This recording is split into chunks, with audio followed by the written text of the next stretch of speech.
गर्मी की छुट्टी में नानी के छोटे से घर में आया 5 परिवार। इस कहानी की शुरुआत कुछ इस तरीके से होती है कि परी अपनी मम्मा को बोल रही है कि समर वेकेशन हो गया है तो हम लोगों को शिमला जाना चाहिए।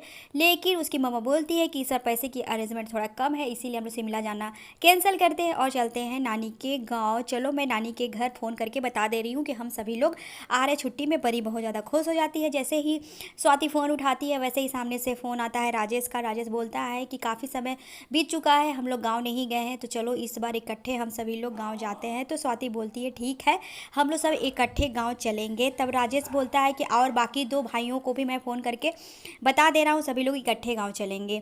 वहाँ घर पे आशा और किशोर दोनों लोग बेसब्री से सभी बच्चों का इंतज़ार करते हैं। किशोर बोलता है कि नए वाले मकान की साफ़ सफाई करा दे रहे ताकि रहने में किसी को दिक्कत ना हो। तो आशा बोलती है कि नहीं, हम सभी लोग यही पुराने छोटे मकान में रहेंगे क्योंकि मेरे बच्चों का बचपन इसी में बीता है और हम सब इकट्ठे ही रहेंगे तो ज़्यादा अच्छा रहेगा। वैसे शहर में सब लोग अलग अलग ही तो रहते हैं। तो किशोर बोलता है हाँ तुम सही कह रही हो, और 2-4 ठो बेड बढ़ा लेना। और हाँ मैं जा रहा हूँ कच्चे आम की व्यवस्था करने और चना भी इकट्ठा करके रख लूँगा क्योंकि गर्मी के सीज़न में पाना और सत्तू मैं बच्चों को दूंगा खाने पीने के लिए। सभी लोग ट्रेन पे इकट्ठे बैठते हैं और सभी लोग इकट्ठे नानी के घर पे आ जाते हैं। आशा, सानू, नमन, अंशु, पीयू और मिष्टी को देख के बहुत ज़्यादा खुश होती है और बोलती है अरे बच्चों फटाफट से अंदर आ जाओ, बाहर ही खड़े रहोगे क्या। सभी लोग अंदर आते हैं और सभी को पाना और सत्तू का शरबत मिलता है गर्मी की वजह से, सभी का फेवरेट पीने के लिए। और राजेश, दीपक, अमित, स्वाति और डॉली सभी लोग मिलकर आपस में बातें करने लगते हैं। और फिर उसके बाद बच्चे छोटे आंगन में जा कर के खेलने लगते हैं, किट्टू मिष्टी, और फिर खाना वाना खाते हैं। और अगली सुबह खाना की तैयारी होती है। तो आशा बोलती है कि स्वाति और डॉली दोनों लोग मिलकर कुछ अच्छा सा बना लो, तुम लोगों के हाथ का खाया हुआ खाना खाए बहुत लंबा समय हो गया है। स्वाति तो तैयार हो जाती है लेकिन डॉली थोड़ा से आनाकानी करती है कि मैं यहाँ पे एडजस्ट नहीं हो पा रही हूँ, यहाँ पे हर चीज़ की प्रॉब्लम है और गैस भी नहीं है, लकड़ी के चूल्हे पे मैं कैसे खाना बनाऊँगी मम्मी। तो स्वाति बोलती तुम इतने नखरे क्यों दिखा रही हो, क्यों, यहाँ पे तो लकड़ी के चूल्हे पे ही खाना बनता था ना, तुम भूल गई क्या। राजेश और स्वाति गांव में आकर खुश थे लेकिन दीपक वहीं पे बहुत ज़्यादा परेशान था क्योंकि उसका मोबाइल की बैटरी जा चुकी थी क्योंकि लाइट नहीं था सारा दिन। तो डॉली बोलती है कि शहर में तो लाइट कटने की समस्या ही नहीं होती है, वहाँ तो बस 2 या 3 सेकंड के लिए लाइट ही जाती है। तो अमित बोलता है कि गाँव में आकर के हम लोग बहुत बड़ी गलती कर दी है और यहाँ पर तो बस एक न एक समस्या लगा ही रह रहा है। दीपक, अमित और डॉली को गाँव में आना बहुत भारी पड़ता है। जब रात में सोने का टाइम आता है तो दीपक अपना पैर फैलाता है लेकिन पैर नहीं फैला पाता, बहुत गुस्सा करता है कि पापा नया वाला घर की साफ सफाई नहीं कराए, हम लोग वही सोते हैं आराम से। तो राजेश बोलता है भूल गए क्या, हम लोग बचपन में इसी तरह से मारामारी करते थे सोने के लिए, वही तो बचपन की यादें हम लोगों को ताज़ा करनी है। अगली सुबह सानू, नमन, अंशु, किट्टू सभी लोग अपने नाना के पीछे लग जाते हैं और नाना उन लोगों को लेकर के जंगल जाते हैं। बच्चे और नाना मिलकर ढेर सारा आम और गन्ना तोड़ लेते हैं। उसके बाद बच्चे बोलते हैं कि नानू नानू चलो हम लोग नहर चलते हैं। तो नाना बोलते हैं ठीक है चलो मैं तुम लोगों को नहर में लेकर के चलता हूँ। तो सारे बच्चे नहर में डूब डूब कर खूब मस्ती करते हैं। डॉली स्वाति से बोल रही थी कि मुझे तो शहर में कुछ काम करना ही नहीं होता है, मेरा तो सारा काम हेल्पर या मैड करते हैं, मैं तो कुछ भी नहीं करती हूँ, लेकिन यहाँ पे तो समय जैसे लग रहा है कि बीत ही नहीं रहा है। तो दीपक भी बोलता है कि मैं तो बहुत परेशान हो गया हूँ गांव में आकर।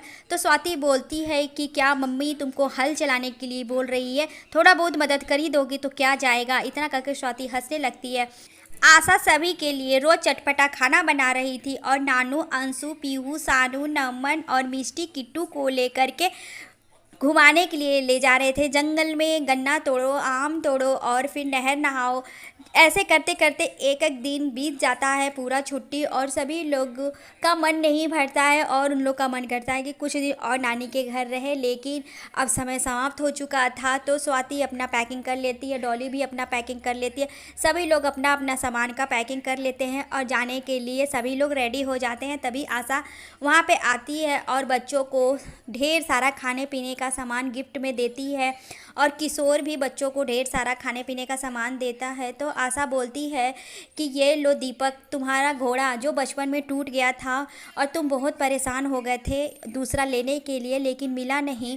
मुझे आज भी याद है और मैंने देखो अपने हाथों से बना कर रखा है, ये लो तुम्हारे लिए है। और डॉली को बोलती है आशा देवी कि ये लो डॉली, तुम्हें ये साड़ी बहुत पसंद था ना, इसीलिए मैं तुम्हें दे रही हूँ। तुम ये साड़ी लेके जाओ, मेरी तरफ से ये तुम्हारा तोहफ़ा है। और अमित को एक हाथ से बुना हुआ चादर गिफ्ट करती है और बोलती है कि बेटा, मैंने बहुत प्यार से ये चादर बनाया है, लेकिन इसकी लंबाई थोड़ी सी कम हो गई है, तुम एडजस्ट कर लेना। मम्मी की ये बातें सुनकर सभी लोग रोने लगते हैं। तो राजेश बोलता है कि हम सभी लोग शहर से गांव में आए और यहाँ की समस्या को देखते हुए मम्मी पापा से खूब ढेर सारा शिकायत किए, लेकिन हम लोगों को ये समझ में नहीं आया कि हम लोगों का बचपन यहीं पे बीता है और आज हम लोग इतना ज़्यादा बड़े हो गए हैं कि मम्मी पापा से इसी बात को लेकर के शिकायत कर रहे हैं। तो मम्मी बोलती है कि बेटा, तुम लोगों का हक है अपनी शिकायत करने का और हम बड़ों का हक है तुम सभी को माफ़ करने का। तो राजेश बोलता है कि मम्मी तुम मुझे कुछ नहीं दोगी क्या? और स्वाति भी बोलती है कि मम्मी मुझे भी कुछ दे दो। आशा देवी अपने हाथ से बना हुआ आम का अचार स्वाति को देती है और राजेश को चिप्स पापड़ देती है और बोलती है कि बेटा, तुम्हें मेरे हाथ के बने हुए चिप्स पापड़ बहुत पसंद है ना, मैं थोड़े बढ़ा कर दे रही हूँ ताकि तुम ठंड तक खा सको। सभी लोग अपनी मम्मी पापा से विदाई लेते हैं और फिर रेलवे स्टेशन पहुंच जाते हैं ट्रेन पकड़ने के लिए। सभी लोग आए, घर भरा भरा था, मम्मी पापा बच्चे सभी लोग खुश थे। एक एक दिन करके समय बीत जाता है और फिर सभी लोग चले जाते हैं, फिर से नाना नानी उदास हो जाते हैं।